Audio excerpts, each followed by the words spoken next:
তত্ত্বাবধায়ক সরকার ব্যবস্থা বাতিলের রায়ের বিরুদ্ধে আপিলের অনুমতি দিয়েছে আপিল বিভাগ। এ বিষয়ে শুনানির জন্য আগামী ২১ অক্টোবর তারিখ নির্ধারণ করেছেন আদালত। ২৭ আগস্ট শুনানিতে আপিল বিভাগ বলেন, তত্ত্বাবধায়ক সরকার ফিরিয়ে দিয়ে সাময়িক সমাধান দিতে চায় না আদালত। নির্বাচনকালীন সরকার নিয়ে কার্যকর সমাধান চায় আপিল বিভাগ, যাতে এটি বারবার বিঘ্নিত না হয়। গণতন্ত্র প্রতিষ্ঠায় সুদূর প্রসারী প্রভাব রাখবে এমন সমাধানই করা হবে। ২৭ আগস্ট প্রধান বিচারপতি ড.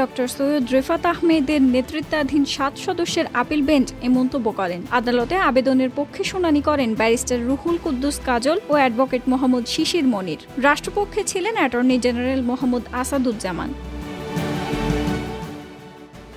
এদিন সকালে রাজনৈতিক দল ও ৬ ব্যক্তির করা ৪টি রিভিউ আবেদনের ওপর দ্বিতীয় দিনের শুনানি শুরু হয়। শুনানিকালে প্রধান বিচারপতি প্রশ্ন তোলেন, তত্ত্বাবধায়ক সরকার ব্যবস্থা ফিরিয়ে দিলে তা কবে থেকে কার্যকর হবে? ২০১১ সালের ১০ মে আপিল বিভাগ সংবিধানের ত্রয়োদশ সংশোধনী অর্থাৎ তত্ত্বাবধায়ক সরকার ব্যবস্থা বাতিল করে রায় দেন। পরে বিএনপি মহাসচিব মির্জা ফখরুল ইসলাম আলমগীর, সুজন সম্পাদক বদিউল আলম মজুমদার সহ কয়েকজন বিশিষ্ট ব্যক্তি এবং জামাতে ইসলামী সেক্রেটারি জেনারেল মিয়া গোলাম পরওয়ার এ রায়ের পুনর্বিবেচনার আবেদন করেন।